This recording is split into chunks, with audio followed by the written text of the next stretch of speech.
श्री सद्गुरुभ्यो नमः।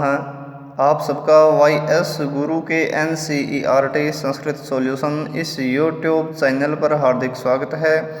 आज हम NCERT के द्वारा 8वीं कक्षा के लिए निर्धारित पाठ्यपुस्तक रुचिरा तृतीय भाग है। इस पाठ्यपुस्तक के प्रथम पाठ का सरलीकरण करेंगे।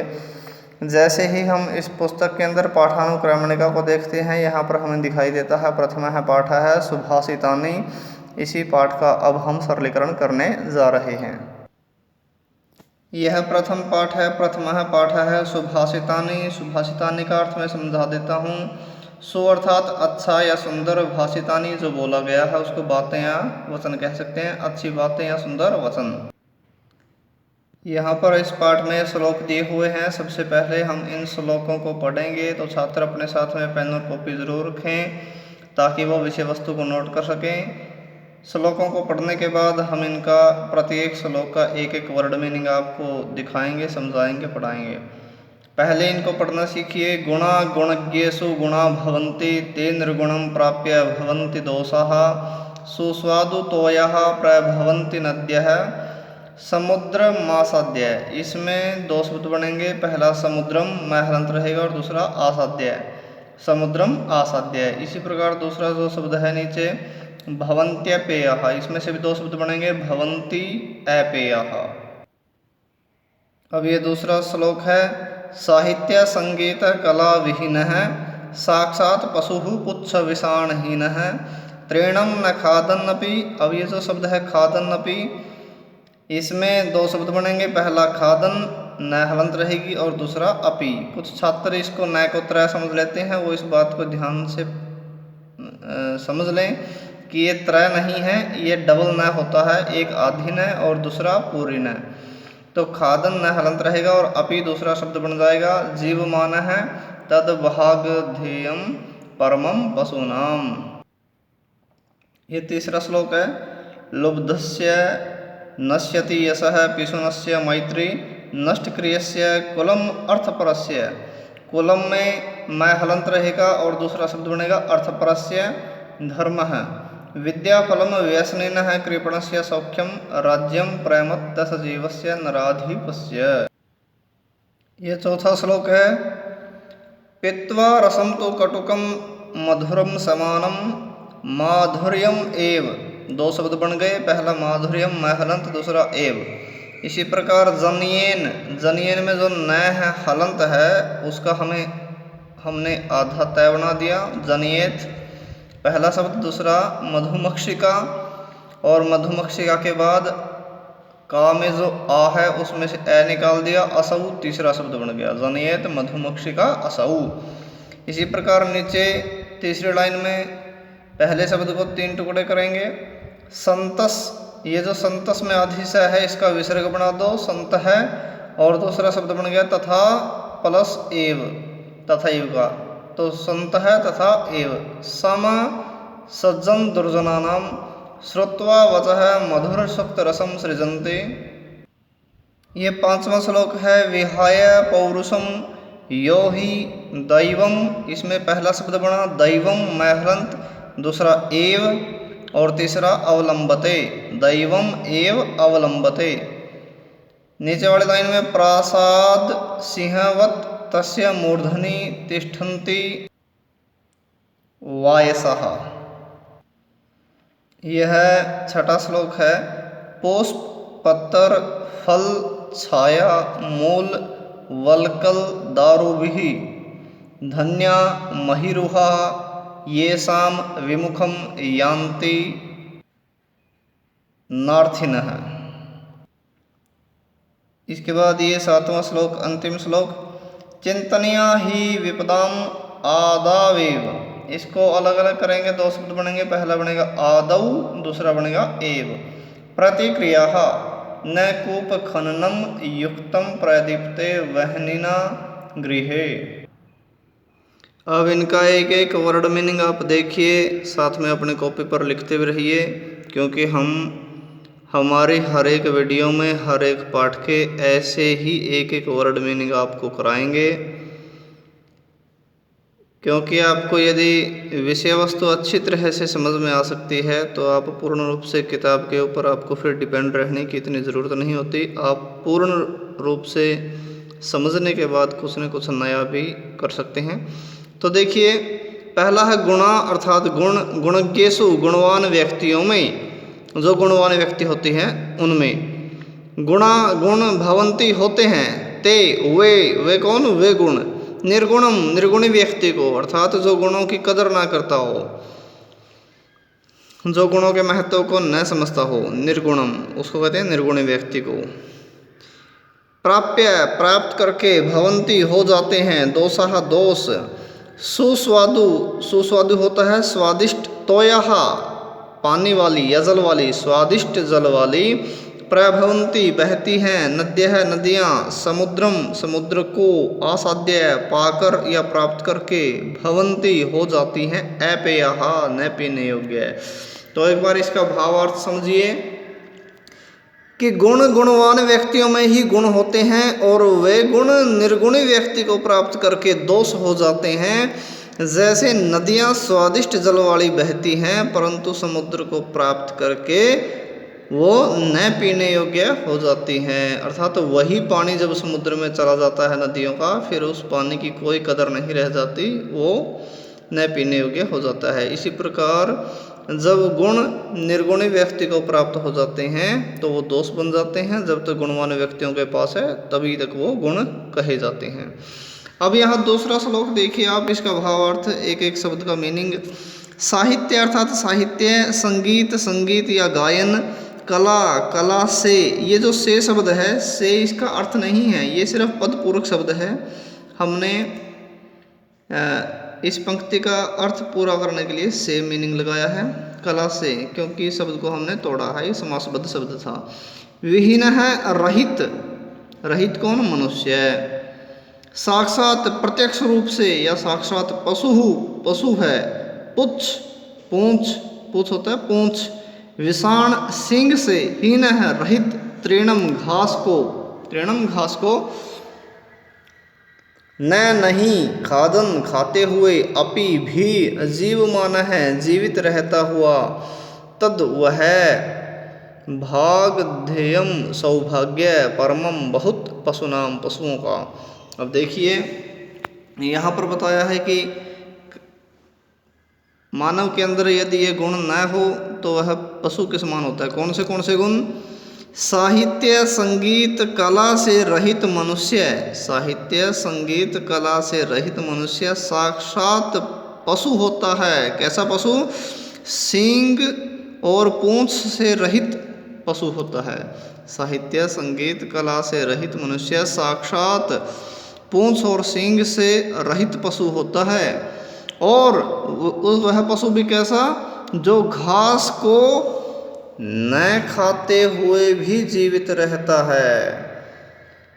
अब वो घास नहीं खाता, बस उसके अंदर ये अंतर है, तो इसे हम पशुओं का सौभाग्य मानते हैं। वह पशुओं का बहुत ही बड़ा सौभाग्य है कि वह घास नहीं खाता, अर्थात घास खाने लग जाता तो पशुओं के लिए मुश्किल हो जाता।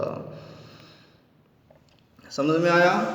तो यहाँ पर है साहित्य, संगीत, कला से रहित मनुष्य प्रत्यक्ष रूप से पूंछ और सींग से रहित पशु है। जो घास को न खाता हुआ भी जीवित है, वह पशुओं का बहुत सौभाग्य है। तीसरा यहाँ पर देखिए, लुब्धस्य, लोभी का, लुब्धस्य लोभी का, नश्यति नष्ट हो जाता है। यश है, यश, यश प्रसिद्धि को कहते हैं, प्रसिद्धि को। पिशुनस्य, चुगलखोर की, निंदा चुगली करने वाले की। चुगलस्य, चुगली करने वाले की। मैत्री, मित्रता। नष्टक्रियस्य, आलसी का। कुलम, कुल। अर्थपरस्य, अर्थ कहते हैं धन को। परस्य, दूसरे का, दूसरे का धन हड़पने वाला या रखने वाले का। धर्म है, धर्म। विद्याफलम, विद्या का फल। व्यसनिन है, बुरी लत वाले का। कृपणस्य, कंजूस का। सौख्यम, सुख। राज्यम, राज्य। प्रमत्त सचिवस्य, प्रमादी मंत्री वाले। नराधिपस्य, राजा का। इसमें बताया है कि किस किस की क्या क्या वस्तुएं नष्ट हो जाती हैं। दोबारा समझिए कि लोभी का यश नष्ट हो जाता है, निंदा चुगली करने वाले की मित्रता नष्ट हो जाती है, आलसी का कुल यानी कि परिवार नष्ट हो जाता है, और दूसरे का धन रखने वाले का धर्म नष्ट हो जाता है, बुरी लत वाले का विद्या का फल नष्ट हो जाता है, कंजूस का सुख नष्ट हो जाता है, और प्रमादी मंत्री वाले राजा का राज्य नष्ट हो जाता है। अब चौथा श्लोक देखिए, यहाँ पर है पित्वा पीकर रसम रस को तू तो, कटुकम कड़वे मधुरम मधुर को और लगा लेना, कड़वे को मधुर को, ये मैंने लिख दिया, कटुकम कड़वे को मधुरम मीठे को, समानम समान, माधुर्यम शहद को एव ही जनियत पैदा करती है मधुमक्षिका मधुमक्खी, असौ वह, संतः सज्जन, तथैव वैसे ही, सम समान, सज्जन सज्जन सज्जन पुरुष, दुर्जना नाम दुर्जनों के श्रुत्वा सुनकर वच है वचन, मधुर सुक्त रसम मधुर सुक्तियों का रस को, मधुर सुक्तियों के रस को या मधुर सुक्तियों का रस सृजंती पैदा करते हैं। अब देखिए सज्जन पुरुषों को मधुमक्खी की तरह बताया, कैसा ये बताया है, पित्वा पीकर रसम रस को तू तो। अब देखिए यहाँ समझिए कि कड़वे को मीठे को समान रूप से रस को पीकर, कैसे, कड़वे को मीठे को, मधुमक्खी जो होती है वो कड़वा मीठा सब तरह का रस पीती है फूलों का, चाहे किसी का कड़वा हो या मीठा, कि कड़वे और मधुर रस को पीकर, समान रूप से पीकर, कड़वे को और मीठे को रस को समान रूप से पीकर शहद को ही पैदा करती है मधुमक्खी।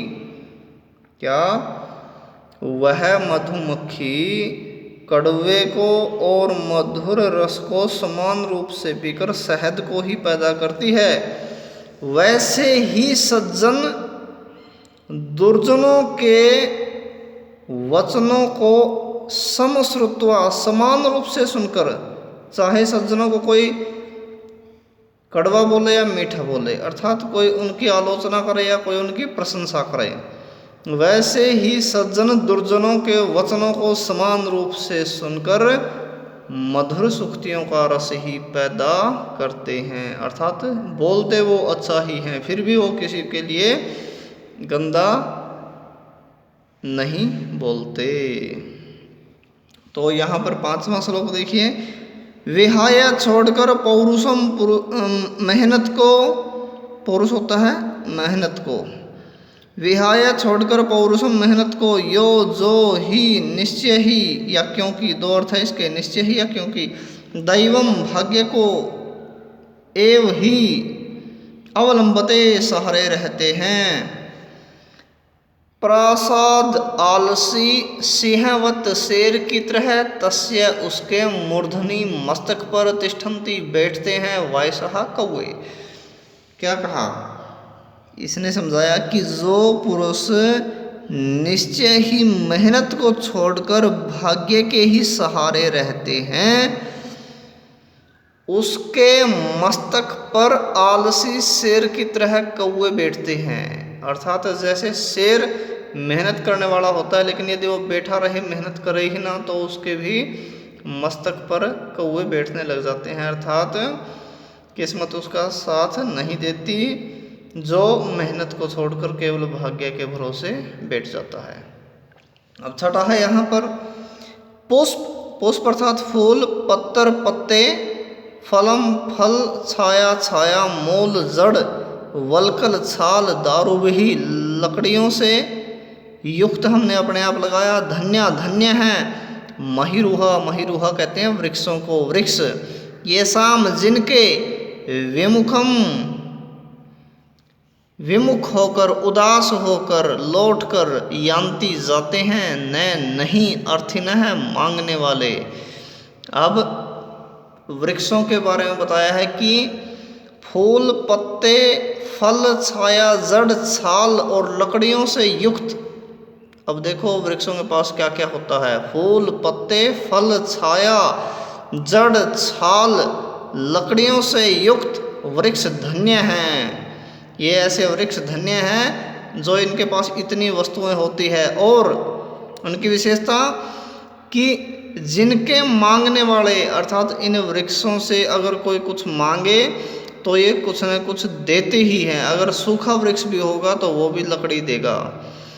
जिनके मांगने वाले उदास होकर विमुख लौटते नहीं हैं, अर्थात जिनसे मांगने वाले उदास होकर नहीं जाते। यहाँ पर 7वां श्लोक देखिए, चिंतनिया सोच लेनी चाहिए या सोच लेना चाहिए ही, निश्चय ही विपदाम विपत्ति के आदौ प्रारंभ में शुरू में, एव ही प्रतिक्रिया, प्रतिक्रिया कहते हैं उपाय को, या प्रतिक्रिया को प्रतिक्रिया भी कह सकते हैं उपाय। न नहीं कूप खननम कुआं खोदना युक्तम उचित होता या ठीक होता, प्रदीप्ते जलने पर वहनी न आग द्वारा गृहे घर। अब इस श्लोक में समझाया है कि हमें निश्चय ही विपत्ति के प्रारंभ में ही उपाय सोच लेना चाहिए। विपत्ति के प्रारंभ में ही उपाय सोच लेना चाहिए, क्योंकि आग द्वारा घर जलने पर फिर कुआं खोदना ठीक नहीं। अर्थात फिर जब समस्या एकदम आ जाती है तब उपाय भी एकदम अच्छी प्रकार से नहीं हो पाता, अर्थात पहले ही उपाय को सोच लेना चाहिए। तो अभी हमने आज इस प्रथम पाठ का सरलीकरण किया। अगली वीडियो में हम आपके लिए इसी पाठ का अभ्यास का कार्य लेकर आएंगे। हम आपसे आशा करते हैं कि आपको हमारी ये मेहनत ज़रूर पसंद आई होगी, ये वीडियो ज़रूर पसंद आई होगी। यदि आप हमारे इस चैनल पर नए आए हैं तो हमारे इस चैनल पर लगातार बने रहने के लिए लाइक करें, शेयर करें, कमेंट करें और सब्सक्राइब ज़रूर से ज़रूर कर दें। धन्यवाद। जय तो संस्कृतम, जय तो भारतम।